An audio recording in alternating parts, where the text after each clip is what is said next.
Welcome back to part 4, where we look at other applications and examples for calculating maximum voltage. So remember, we had 3 options in 690.7. Option 2 was how do we calculate maximum system voltage using table 690.7a. There on the right is an excerpt from the National Electrical Code. On the left, you see the ambient temperature in centigrade. In the middle, you see the correction factor, and on the right side, you see temperature in Fahrenheit. And in the lower left, we have a couple notes there. Again, table 690.7a is for crystalline silicon modules only, and our note that these correction factors do give us conservative maximum voltage values, which will likely limit the number of modules in series.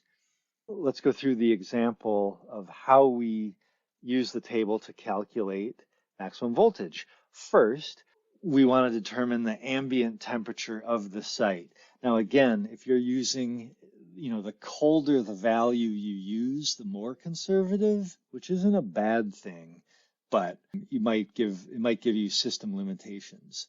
Step 2 is we're just going to determine what our correction factor is for that ambient temperature we determined in step 1. Of course, make sure you know whether to look at the ambient temperatures in centigrade on the left or Fahrenheit on the right. We suggest you use centigrade because that's what the scientific community uses. It's also what, the modules are in. STC is 25 degrees C. Okay, and then step 3, to calculate maximum voltage, you simply take the correction factor from the table and you multiply that by the module's VOC. It's actually not that hard, but again, it gives you a more conservative value.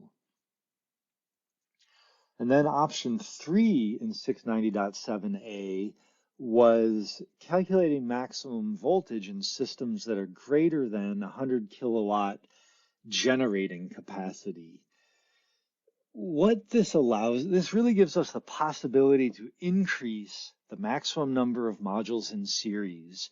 And this is really based on real world behavior of the modules. The real world behavior we're talking about really is the effect of irradiance on voltage. So again, a licensed professional engineer will do the calculations, must provide documentation and the stamped plan set. They can use production modeling software and typical weather data. The modeling software would simulate current and voltage throughout the year. And using this method requires in-depth knowledge of production modeling and module behavior. If I'm the PE stamping this design, I sure as heck better know what I'm talking about. So I have to understand production modeling and module behavior. Again, in the informational note, it references the Sandia National Laboratory method for calculating maximum voltage of a PV system. So up until now, we've looked at the 3 options to calculate maximum system voltage. Let's not forget DC to DC converters. How do we determine the maximum voltage for a circuit that includes DC to DC converters? Well, this is pretty cool. It's not temperature dependent. The voltage is really limited by the electronics of that device. And if you have a single DC to DC converter, the NEC says follow manufacturer's instructions. That also could mean follow the UL listing.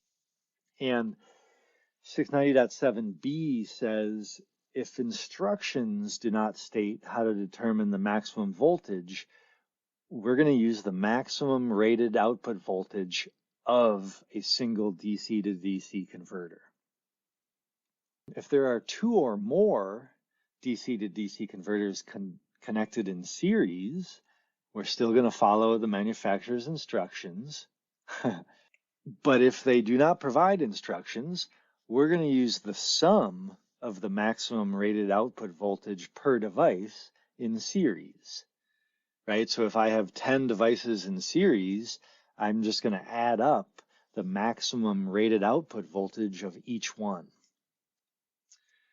All right, so let's go through an example. We have a single DC to DC converter that has a 60 volt output. That's the maximum rated output voltage of that device. In this example, we could have up to 25 of these in series, which would still give us only 400 volts output per the manufacturer. What this sounds like is a system like SolarEdge with their optimizers, where you can have many more in series than what the rated output per single converter is. So in this example, if we have up to 25 of them in series at 60 volts each, that gives us 1500 volts. But in our example, the manufacturer says, hey, the maximum output is going to be 400 volts for this circuit, and the NEC allows that. Again, we're following the manufacturer's instructions and using the maximum rated output voltage.